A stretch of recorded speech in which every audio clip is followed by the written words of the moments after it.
Well, g'day curd nerds. G'day curd nerds. Well, g'day curd nerds. Well, g'day curd nerds. Well, g'day curd nerds. Well, g'day curd nerds.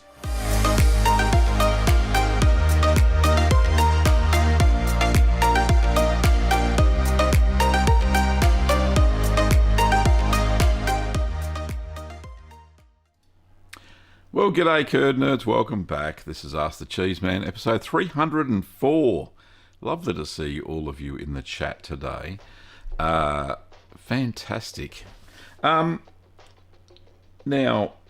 big shout out to all of the financial members who support the show.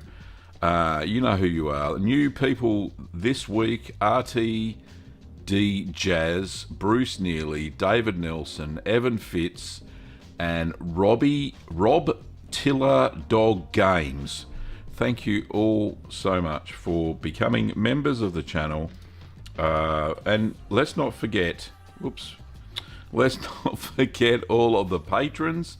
Thank you to all the patrons who support the show on a monthly basis. It is very heartwarming that you guys have managed to keep the show going. So thank you very much.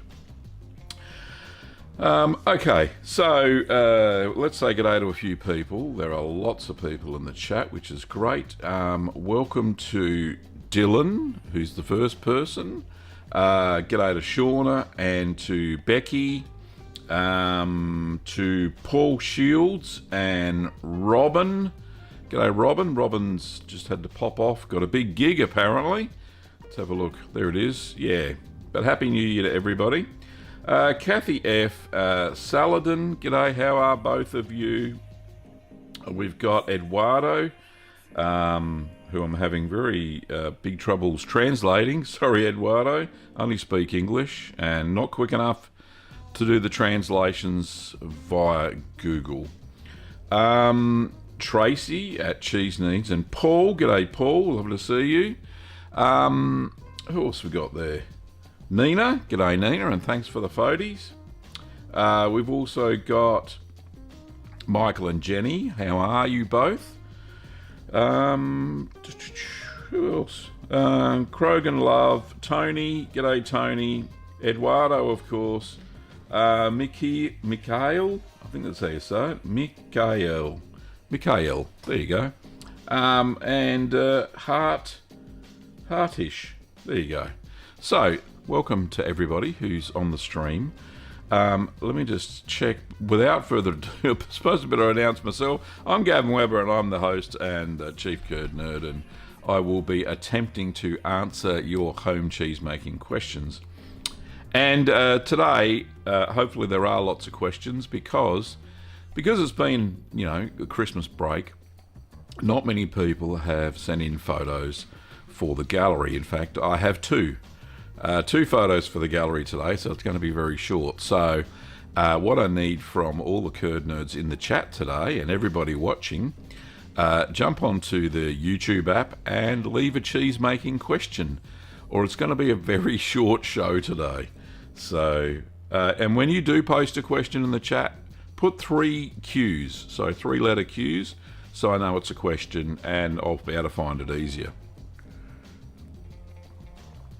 Okay, so videos that are coming up. I have been neglecting a cheese, confession time, neglecting a cheese in the cheese fridge, the hand case. I haven't looked at it for 2 weeks, so I have no idea what it looks like, and I have a video that I've filmed on how to make it, but I'll sneak into the cheese fridge today. I'll overcome my procrastination, I suppose. Go and have a look at it, see if I can clean it up, see if it tastes okay, and then do a taste test on it.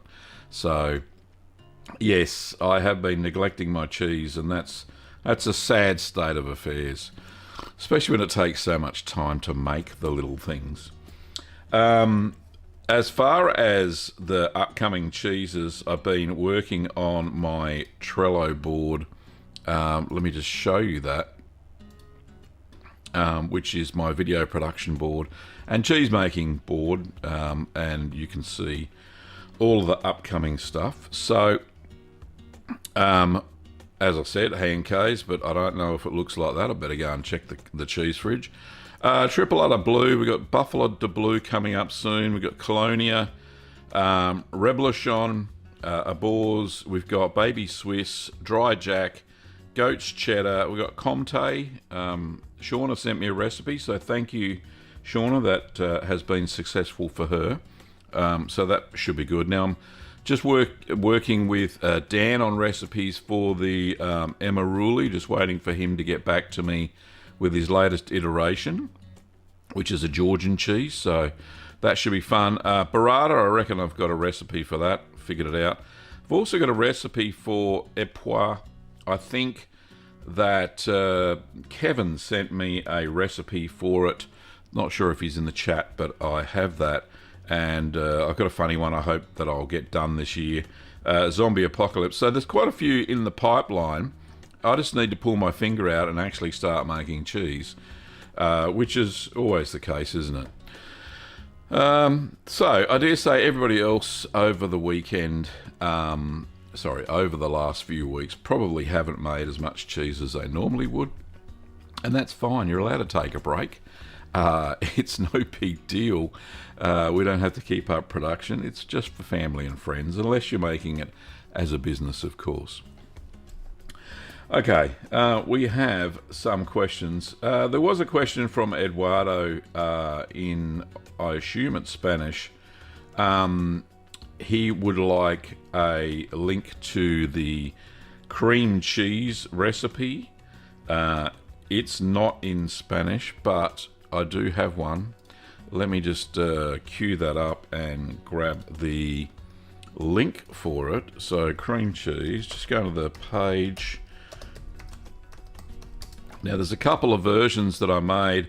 The best one was the French cream cheese, and that was certainly much tastier than the normal cream cheese. This one's actually got added cream.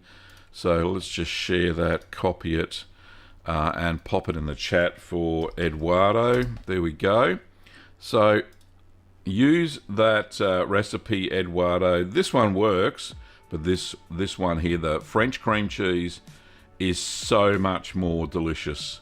And there are other ones. There's triple cram and a vegan cream cheese if you want to get into that, and go from there. And then a whole bunch of things that you can make with cream cheese. So baked lemon cheesecake, bacon and pecan cheese log, and these little delights, frozen chocolate cheesecake bites. Kim keeps raving about these. These are actually very delicious. So there's some of the things that you can do with your cream cheese. So yeah, really cool. Now there are some other questions coming in, and keep them coming in. Let's get to Paul's question. I think he was next. There we go. Paul says, "Hi Gavin, I am aging my farmhouse blue and have brushed it a few times. It seems a bit moist.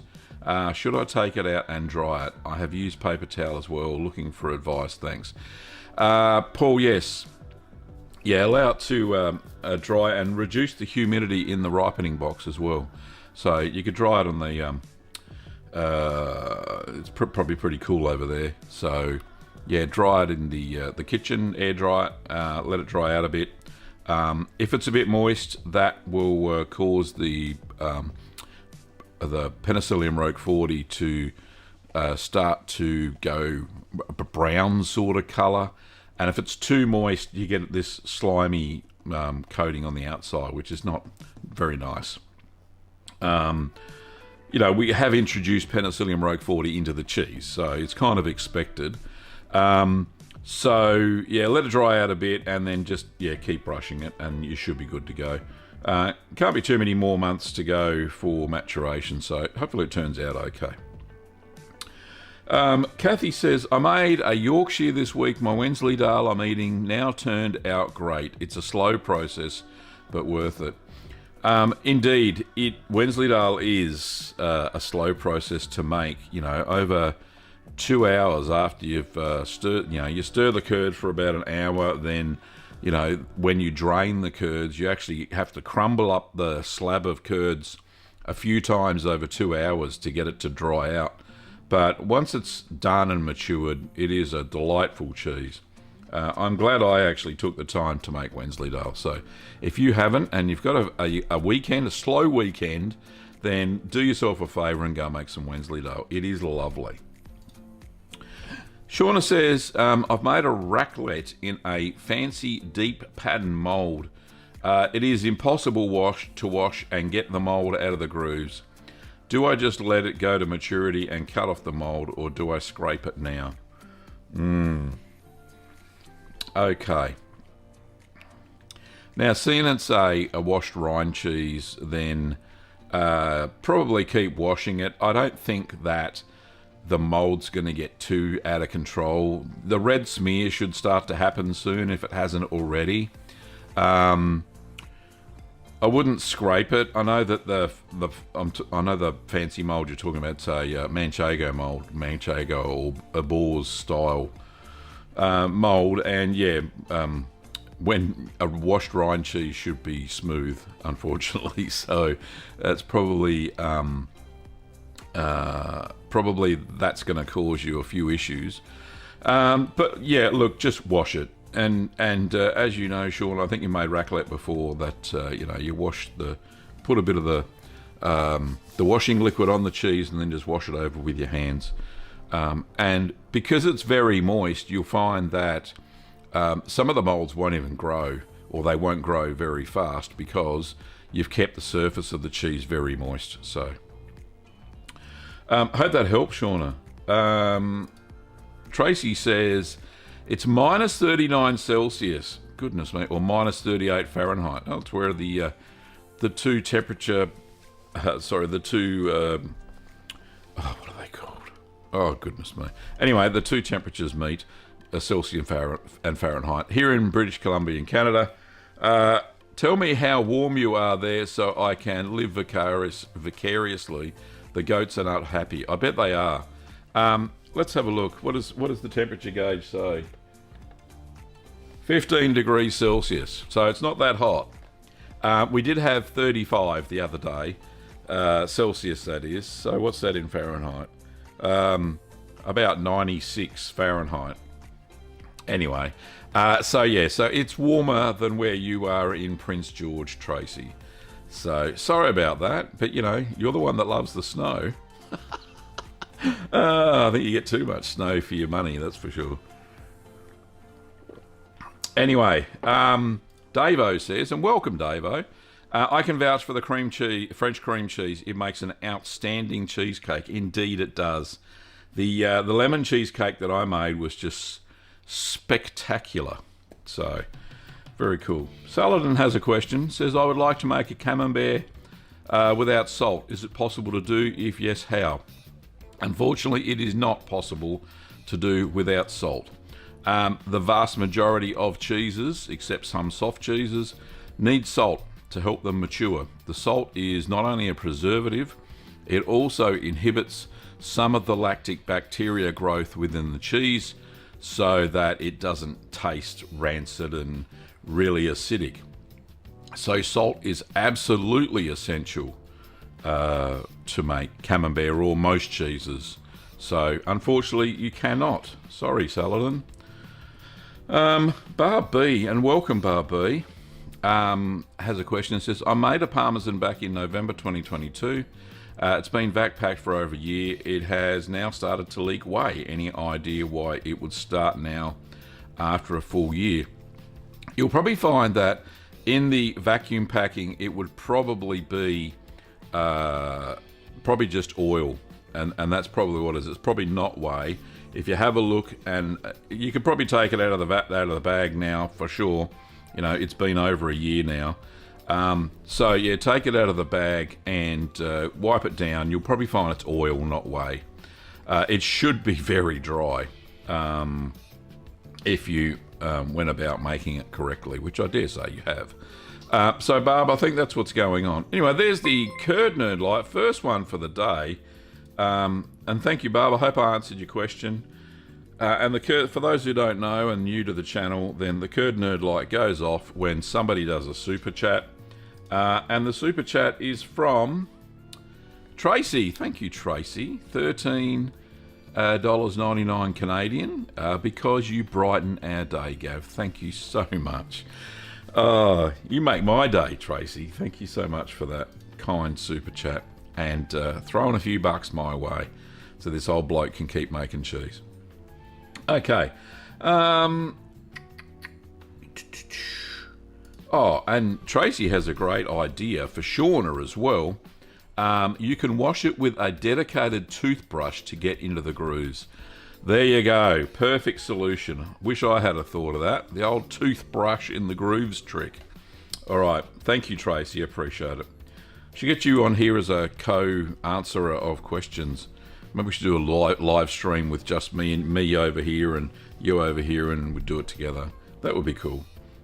Hit me up via email if you think that's a good idea for one of the episodes, and let us know in the chat if you think that Tracy and I should do a joint live stream and answer your questions, because we can both do it. She's pretty clever. So she's pretty clever, that young lady. All right. KX says, I made a Parmesan a couple of years ago, but maybe left it in the cheese fridge too long with vacuum seal. Now it is really hard, like too hard. Yes, KX, I have had a similar issue with a Parmesan. The very first one I ever made, way back when, 2009, 10, something like that, a few years ago now. Yeah, I didn't know what I was doing, so I made one of the hardest Parmesans that I ever made. The best thing you can do with it is just grate it. In fact, you can grate the whole thing, and it may be very difficult because it'll be very hard, and then you can just freeze the powder or the scratchings or whatever. So hopefully that answered your question, KX. We've got another super chat going on. The light hasn't been triggered, but that doesn't matter. Toff in Oz. Thank you very much, Toff. There you go. There it is. $2 Australian. Thank you very much. That will help towards the channel. So thank you. Let me just turn that off. There we go. That obviously, that's $1.31 American, but that's okay, or US. And you do have a question. Says, G'day Gavin, quick question about your calcium chloride. Valerie Pierce and a Mad Melly both recommend introducing it before the culture. Others like you recommend it after.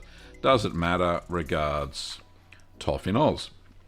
No, it doesn't. As long as you add it before the rennet. So you'll see in most videos when I add it, you know, 3 or 4 minutes before adding the rennet. It just has to be in there and fully stirred through. It just adds in enough soluble calcium that has been destroyed during pasteurization. So it's all about heat-treated milk, pasteurization. So when you add in the calcium chloride, it gives the rennet a few more calcium ions to cling onto to help set a better curd in the milk. That's all it's for. Yes, you can add it before you start heating the milk and the cultures, but it doesn't matter, as I've proven many, many times with practical experience. So there you go. But thank you so much for your question, and thank you for your super chat. Appreciate it. Shauna says, how long should I naturally... Hang on, I'll start again. How long should I natural rind my Appenzeller washed with mead before I vacuum pack? Last time I made one, it was disappointing as it was more rind than cheese to eat. Okay, let me think. Did I actually vacuum pack mine? I can't remember. I don't think I did. However, if you think it's drying out too quick, Shauna, then it's probably best. If you think the rind has formed sufficiently and you think there's going to be enough flavour in there, then feel free to, to vacuum pack it to stop the rind from drying out too much. so you can do that now. Nina has done a similar thing. She's done she's made an Appenzeller, and she's got some photos in the gallery today, the 2 photos that I've got. So we'll see how thick her rind is. Now, she did a whole natural rind. I'm pretty sure it doesn't look like it was vacuum packed. So, so check that out when we get to it. But yeah, look, I'll leave it up to your discretion. You've made so many cheeses now that I reckon you'll be able to figure out when the rind's getting a little bit too thick. Don't always follow my instructions. There's going to be variations in temperature and maturation conditions from what I do. So take the videos as a guide, and after you've made a few, you'll have a fair idea when to vacuum pack if you need to, or when to wrap or what have you. So thank you, Shauna, for the question. Hope that helped a lot. Kathy says, sometimes you get a lot of thick ricotta after making cheese, and sometimes it won't separate at all. Any ideas why? Right, so the amount of ricotta you get, it depends on how many proteins are left in the milk after you've done the curds and whey. It can be because you may have added more rennet for one. It's a different type of milk. I remember when I was using, way back when, pasteurized and homogenized milk, the whey was just about a clear yellow. And there's no way you're going to get any, and pardon the pun, no way you're going to get any ricotta from a clear whey. If the whey's cloudy, then yeah, there's a fair chance if you add probably half a cup or a cup of milk in there as well, whole milk, and then add your vinegar or acid, and then you'll get some ricotta. It depends on how cloudy the cheese is and how many proteins are left, how many whey proteins are left in the whey. And that's the reason why. I've actually seen videos on commercial cheese makers where they've had a failed batch of ricotta as well. So sometimes it just doesn't form. It depends on, like I said, the protein content of the milk and the whey when it's left over. Tracy says she'll do anything for free publicity. Very cool. So, all right, I'm sure we can tee something up there, Tracy. Yeah, I'm just thinking of how we'll do it. I think the software I used last time for the 6 hours of, the 6-hour live stream, I think that worked okay.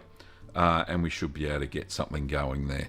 So, if you haven't already emailed me, please do so just to remind me, and we'll see what we can do.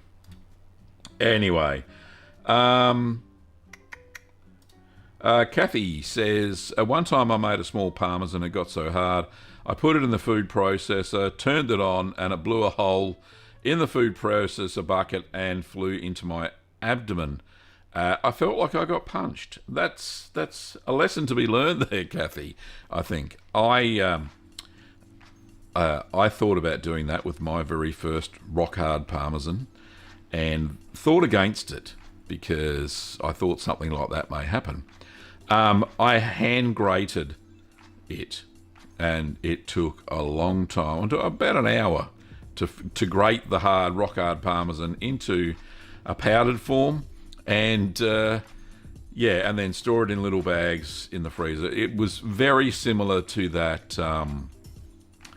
that cheese that can't be mentioned. Not Grana Padano, but the stuff in a little green can with a symbol that starts with a K, and it's really crappy Parmesan cheese. So it took a long time. Titus, late to the party, welcome to you. And Herb, same thing. G'day, Herb. And a happy belated New Year to you too, mate. Nina says she did a natural rind on her Appenzeller for 2 months, so that's cool. And a follow-up to that, I didn't vac pack, and the rind was fairly tough but really tasty. Now, in the photo, you can actually see, and we'll see that in a minute, in 5 minutes, the rind is, I don't know, half a centimetre thick, I would think, which is fine. Now, Becky has a question or a statement. Let's have a look. I read somewhere and haven't tried it yet that if you take the too hard Parmesan and put it in a sealed container with a damp paper towel, it will soften up. Oh, okay. Haven't tried it though, so can't vouch for it. Maybe. It's possibly. So, not sure.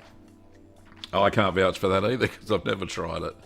Davo has a question, says, my brie has bald spots around the edges, almost certainly because it dried out. Is there a proper way to rehumidify a cheese if an improvised ripening box goes completely wrong?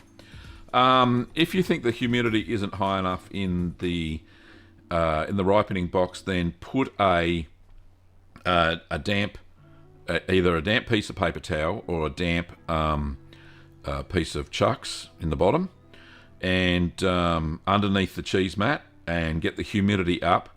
Now the white mold, the Penicillium candidum, may start growing again, but it also may not.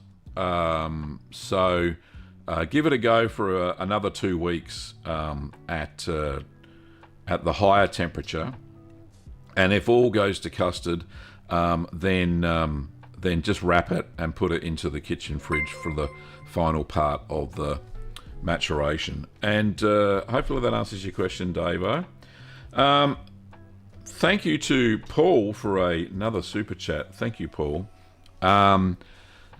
Paul says, Gavin, Farmhouse Blue is now out and drying. I brushed it and wiped it so it's pristine except for a bunch of blue holes, which is fine. I am really looking forward to this, only about a month into it. I think you'll be very surprised, Paul. It is an amazing cheese. It was kind of serendipitous that I created it, and I put the recipe in the first book, Keep Calm and Make Cheese, and it was because I had some farmhouse cheddar in the fridge next to a piece of Stilton in the same container. Silly me. This is years and years ago before I actually understood the chemistry and the biology of it all. And it got cross-contaminated, and the farmhouse, well, what I called Farmhouse Blue, just absolutely tasted amazing. And the recipe that you see on the channel is what I created out of that serendipitous event. So there you go. And thank you for the $25. I appreciate it, really do. Titus says, note to self, use hard Parmesan cheese to hunt rabbits. Probably the only thing it's good for sometimes. Saladin says, can we have a creamy camembert? What's the difference to cut small cubes or big? Okay, when you make a traditional sort of camembert with raw milk, they actually don't cut the curds. They scoop the curds using a ladle, which has a special name that I cannot remember right now. And they scoop out ladles of curd and put them into the molds. And the molds press through their own gravity. Now, you leave raw milk camembert for the proper 2 weeks, and you'll find that it does go creamy, very, very creamy. So don't cut it into small cubes and don't cut it into big cubes. Just scoop off slices of curd and put them into the hoops, and you'll find that that will certainly be enough, and it'll maintain a lot of moisture, which it needs to become creamy. So hope that helps, Saladin. Kitty Keeper says, and thanks, Kitty, for chiming in. Wood shavings, indeed. I think you're talking, and my son, I don't know why, he still likes the craft shaven Parmesan wood shavings with cellulose. Anyway, there you go. Next question is from Thomas, and Thomas says, hello from Denmark. Love your videos. Thank you, Thomas. You must be up fairly late. I think it must be close to midnight in Denmark, but welcome. Thank you. Question from KX says, have you tried Saint Agur. I don't know if I said that right. No, I haven't. So I'll write it on my list to have a look and do some research and see if I can find a recipe. Rightio, so it's now time for the gallery. Let's have a look. If I can bring it up. Where the heck is it? Gav, I know you've done it. Alright, now there's only, like I said, there's only 2 photos. And they're from Nina, who's in the chat. They are her Appenzella. Let me just pull that up and pull up the notes. So this is Nina's Appenzella. I'll get in closer. It deserves a bit of closeness, love. So it has a natural rind. She said it matured for 2 months and she washed it. I'll just read out the note she sent with it. It says, Happy New Year, Gav. Hope you enjoyed a break over Christmas time. I did, indeed. Sharing a photo of my Appenzella aged 2 months and washed with Jabba Tea Cabba. I think that's how you say it. Wine from tropical Queensland, infusion of herbs, and towards the end, a few brandy washes. Let's just say that this didn't last long because it was delicious. I was inspired by your mead wash cheese and used the 200 Easy Cheeses recipe book. The alcohol washes kept the mould down and we'll do it again. Cheers, Nina. Thank you, Nina. And let's have a look at here's a cut version. Yeah, you can see that the rind is fairly well developed there. That's the centre paste. But yeah, the rind is, what, compared to a thumbnail, which is probably, 2 centimetres? So it's about 1.5 centimetres thick, which is fairly thick. So, but the washing helps do that. The alcohol helps dry out the rind as well. So you got to remember that. Appenzellas that I've seen, I actually bought a piece from Switzerland, which cost an arm and a leg, mind you. It was very similar, but it was a lot larger wheel. Obviously, the chunk I got was fairly big because the wheels of cheese that they make are really big. So, but a delicious-looking cheese nonetheless. Thank you for sending that in, Nina. And yeah, that's it for the gallery today. Back to my ugly mug. Now, if you want to send in pictures to the gallery, then you can do so. Oh, let me just here's how you spell it. Jabbot Tea Cabba. Oh, there you go. Jabba. It's a tongue twister.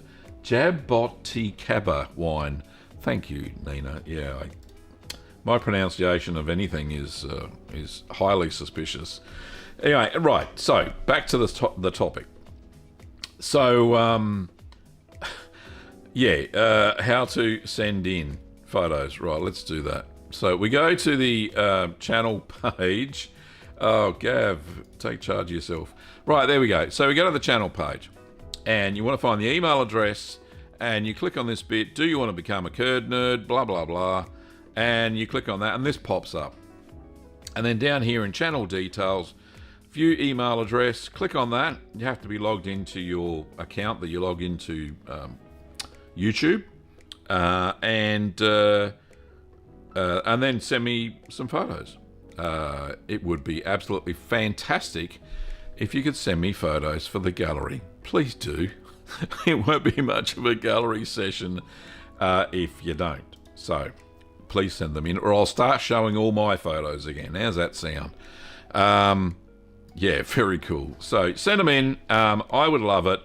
And I'm sure all the curd nerds watching would love it as well. Yeah, so we've got 38 people watching. So I'm sure a lot of people have made cheese recently, even over Christmas. So give it a go. Send in the photos. Even the dry parmesans as well. Good for a laugh. Send them in. Alrighty. Tracy says Saint Agur is my favourite blue. Thank you, Tracy. Yes, absolutely fantastic. Kathy says she just sent me 3 cheese pics. Excellent. Now, unfortunately, because I'm live, right now I can't dig them up and send them through. So that would break the fourth wall, you know, all that sort of stuff, even though I'm doing it by talking to you. Yeah, unfortunately, I can't pull them up. So I'll pull them up for next show, of course. So next week, we will show Kathy's photos and everybody else that's going to send me in amazing photos. Now, is that stuck? Come on, machine. Work. Anyway, so we have another question, and this is from Angus. I think that's how you say it. Question says, just starting my cheese making journey. If you were starting over, which cheeses would you want to focus on in your first year? Now, welcome to the channel, Angus. Yes, beginner cheesemakers. Jump right in, basically. Lots of people do. However, if you want to do it in a sustained sort of way, then I actually have a video where I talk about beginner's cheeses that you can make without needing a cheese fridge. Let's see if I can pull that up and find it for you. And it's worth a watch, and it has links to all the other cheese making videos. Let's see if I can do it. So on the channel page, we'll look for beginners. Hey, there we go. Beginners cheese list with no cheese cave. It was way back on a non-live version of Ask the Cheeseman, number 18. Goodness me. And seeing we're up to 304, that's quite a few. Let's pop that in the chat for you. Go and have a look at that, Angus, and go and have a look at that, Angus, and I'm sure you'll get some steps in the right direction on cheeses to make without having the expense of converting a fridge or a cheese cave to start with, and to understand, you know, coagulation and all that sort of stuff. Now, obviously, grab yourself a book or two. Most of the cheese making books are pretty good, mine especially. So Keep Calm and Make Cheese, and you can find them over, where is it? Gav, find out where Angus can buy the books. Here it is. Hey, so you want the bundle. Where's the bundle, Gav? Here it is. So you can get my book, Keep Calm and Make Cheese, at this link. And this is both books. And I will send you the link here. There you go. So check that out. And there's a lot of good information, troubleshooting in the second book, and all the basics in the first book. So Keep Calm and Make Cheese. There you go. The bundle. Go and check it out. I hope that answered your question, Angus. I don't mean to plug my own merch, but, you know, I make these resources available, and, yeah, it's a great place to do it. And Tracy also says that Gav has a Curd Nerd Academy too. You can learn from the master. Indeed. Thank you, Tracy. And I might as well cue that up. Why not? We got time today. And let's go back to all products. And have a look at, yes, we do. We have coaching too, which is a consultation, but we do have courses. So here's the two courses, the Curd Nerd Academy and for the beginners course, and then the blue cheese course, and I'm working on the others. It just takes time. And what's in the curriculum? Let's go down, have a look. Hopefully you can see this if you're not on a phone. So we've got introduction to cheese making, the equipment, we've got the ingredients, on what they are and how to use them. We've got essential skills and techniques. We've got soft cheese, stretch curd cheeses, cooked curd cheeses, and then a summary and a little note from me. But yeah, very comprehensive course. $150 US. There you go. One-time payment, or there's a payment plan because I'm a nice man. So there you go. So that is my beginner's cheese course, which Tracy says that I don't plug enough, so I should plug it. The Curd Nerd Academy. Go and check it out. If you haven't made cheese before, or you have started making cheese and you haven't had the success that you want to have, then you can go and check that out. There you go. Nice little plug. Thank you, Tracy, for the gentle reminder that I should be plugging my own stuff more often. Okay, Paul has a question. and says, Gavin, which cheeses are you most excited to make in 2024, and what cheese should all of us make sure to make? Great question, Paul. I think everybody should have a go at, ones I've made recently anyway, is triple cream. Now, that little surprise, it was a beautiful cheese at 14 days, but then as I matured it out to a month and a half, something transformative happened within the cheese, and I didn't show it, and I really should have, because I was too busy chomping down on it myself. The triple cream totally changed. The paste turned into this gooey, oozy, which Kim doesn't like, but I love. It was like a raw milk camembert. It was just gooey, and it was just absolutely spectacular. So if you haven't made triple creme or cream before, I'll grab the recipe for it for you, the video anyway. Triple cream, where is it? Let's do that. Triple cream, here it is, step-by-step guide, copy. Let's pop it into the chat for everybody. I highly recommend, if you haven't had a go at a white mold cheese, then this is one that will be absolutely amazing. So go and check it out.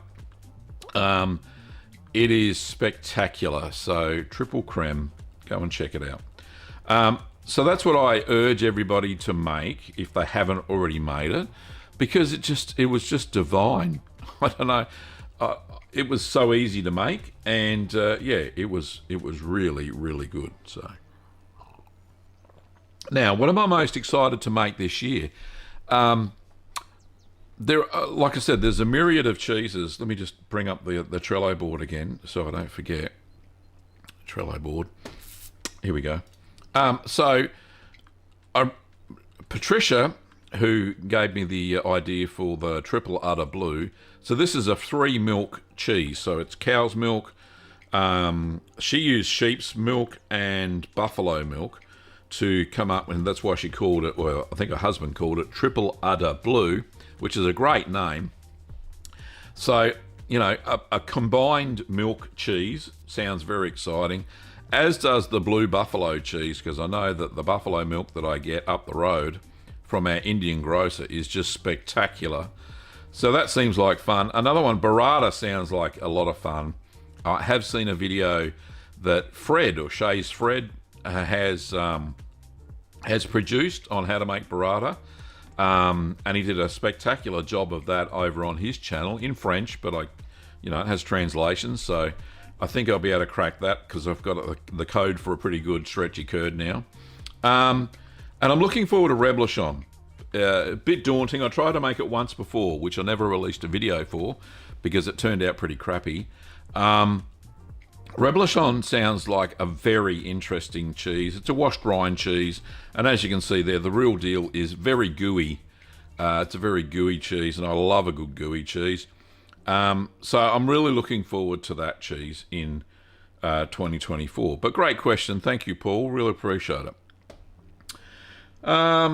Kathy says Caerphilly was one of my first cheeses. So, yep, well done. And that is a lovely, quick 3-week maturing cheese that is salty, and the rind is a little bit firm and it tastes nutty, and the paste itself is just creamy and delicious. So it's a cheese that keeps giving.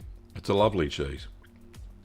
Angus says, nice, thanks. And yeah, I made my first mozzarella a few days ago. I think that would have been quick mozzarella, Angus. But yeah, perfect nonetheless. Davo says, do alcohol washers make smelly cheeses? I saw a video about Stinking Bishop. It's washed with pear cider, and I've been too scared to try it. The alcohol itself doesn't make the cheese smelly. Usually it's the introduction of some Brevibacteria linens, the red mold, that gets smeared. So usually they introduce a little bit of that to make it smell. And I think with the Stinking Bishop, it is a proper washed rind cheese. So Yeah, that's what makes it smell. Brevibacteria linens is the bacteria you're looking for the wash. I think there's even a little bit of that in the Appenzeller as well to start with, to get it going. Because what the Brevibacteria linens does, it works from the outside in as a wash, and it makes the paste go softer than say a cheddar would if you didn't wash it. But yeah, it's an amazing little bacteria that smells like stinky socks. So, but makes the cheese taste amazing. So just goes to show, don't go what your nose says on some cheeses, especially the stinkers. They are just absolutely delicious. The flavour is outstanding, and most of that smell goes away when you serve up the cheese on a platter anyway. The ammonia, it's ammonia that is the smell. And that kind of goes away anyway when you let it, sit and breathe. So, yeah. Caleb, thank you, Caleb, for joining. Says, if you brined cheese with iodized salt, is it toast? Quite possibly, it could be. Iodine in salt that is introduced in a lot of countries that are near.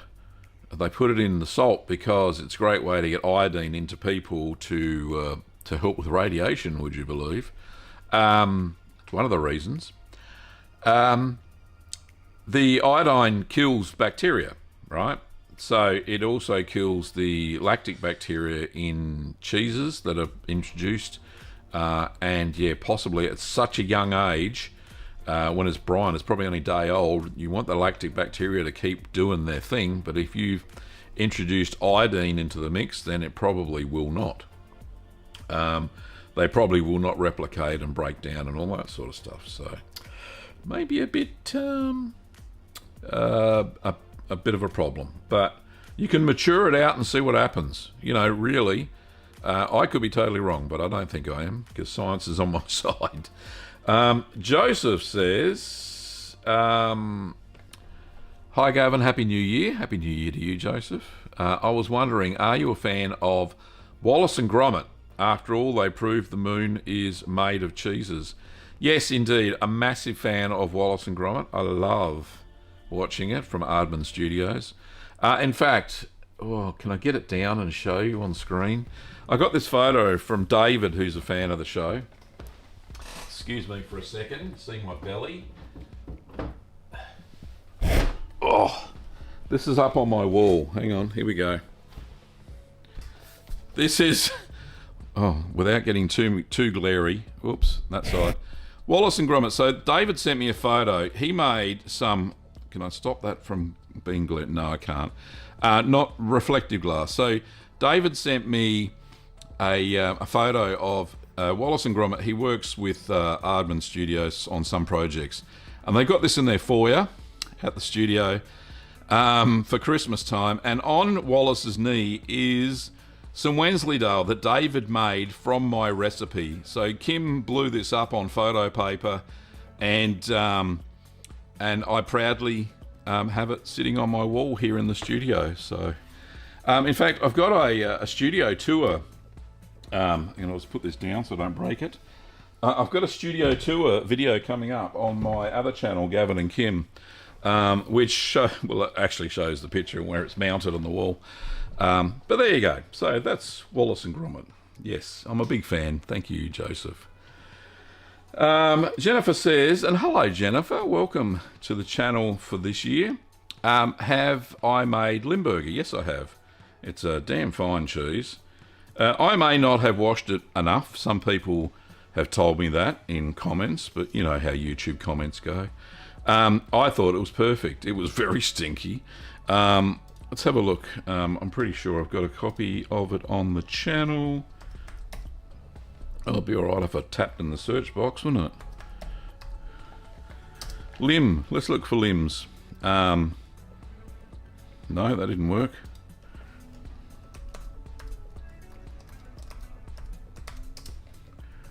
Hey, how to make Limburger. There we go. And there's a taste test as well. It's a nice cheese. I liked it a lot. One of my favourite washed one of the favourite washed rind cheeses, Limburger. You can age it out for as long as you like, and it will be quite stinky over time. So there you go, Jennifer. Hopefully that helps.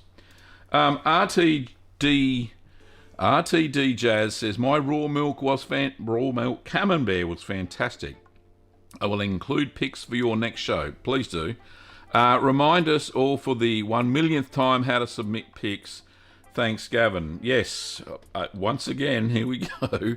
I will show you how we do it. We go to the channel page. This is it. We go, see where it says, do you want to become a Curd Nerd? Of course we do. Click on it. And down here in channel details, view the email address. So that email address is where you can send photos for the gallery, including photos of your completed cheese or photos of your disasters. I don't mind if you've got something that you want me to diagnose, like a Dr. Cheeseman, then we can do that during the live stream. I've got no issues whatsoever. So do that, send them through, and yeah, it should be absolutely fantastic. Now, we've got another question. What time is it? We've still got 10 minutes to go.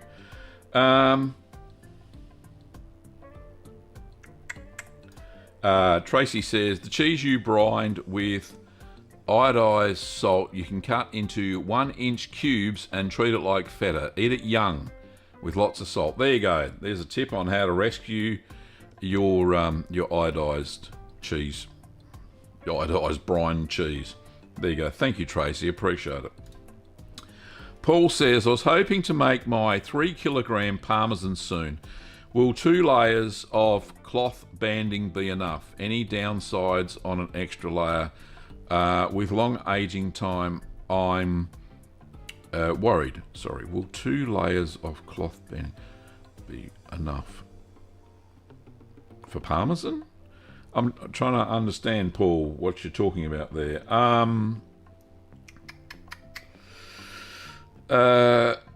Cloth band. You don't cloth band a parmesan, as far as I'm concerned. Parmesans are not cloth banded. I'm not sure what you're on about there. So if you talk about parmesan, traditional parmesan, especially if it's a 3 kilo wheel that you're using, one of those, say, Lauder molds, which will work perfectly, of course, it should just be naturally ripened until the rind goes firm, and then you just brush it. There. So cheddar, yes, for cloth banding cheddar, you can use 2 layers. That's fine. Make sure you use lard on the outside, of course, which prevents the molds from growing on the cheese itself. So I think I used 1 layer, no, maybe 2, on the cheddar that I made that was cloth banded. Tracy's made a few cloth banded cheeses, so she can chime in if she wants. And Jennifer, I think you've made cloth banded cheeses as well. So if you've got any advice for Paul for cheddar, then yeah, absolutely. Chime in there if you want to. Joseph says, that is utterly superb, Gavin. Nice one. I think that's the Wallace and Gromit. So yeah, thanks, mate. Appreciate it. But yes, big fan of the Wallace and Gromit. In fact, Shaun the Sheep is one of my favourite Aardman cartoons. I think it's hilarious. This silly old bugger sits there giggling to Shaun the Sheep. It's very funny. Okay. All right.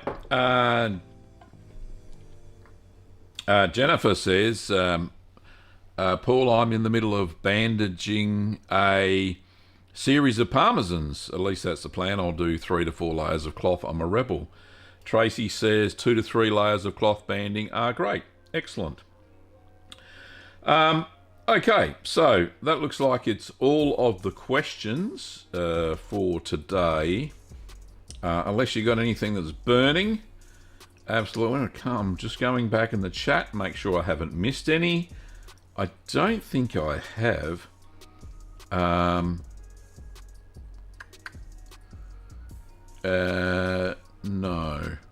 No questions that I've missed. But yeah, thanks everybody for joining me today.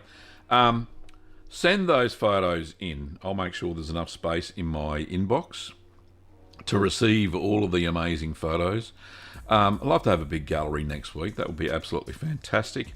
I'm also thinking about restarting the Wednesday live stream. I used to do that on Wednesday evenings, but I may make it Wednesday mornings. I'm not sure.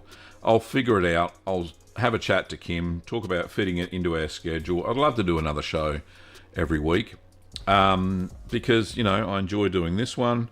It certainly wouldn't get in the way of me producing other cheese videos because live is fairly easy. As you can see, I've got the setup. It's easy. And yeah, it's a lot of fun to do. And it's quick as well. No editing, thank goodness. You just got to be careful what you say, of course.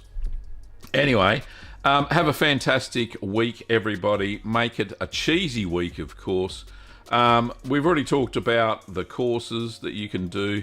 Also, you can go and check out, if you want to get some cheese-making supplies, we ship all over the world, go to littlegreenworkshops.com.au. Don't forget that you can also sign up for the Curd Nerd newsletter if you want to see what's going on in the cheesy world of cheese at Gav's place, and recipe suggestions and all that sort of stuff. I'll put it into the chat. There's the link. Go and check out the Curd Nerd newsletter, and yeah, sign up for that, and you'll get delivered at least once a week. Only once a week. I don't do any more than that. An email from me, newsletter style. It's fun. Anyway, thanks for watching, Curd Nerds. Appreciate your time. I'll see you next week. Same place, same channel, same time, all that. Yeah. Have a fantastic cheesy week. Bye-bye.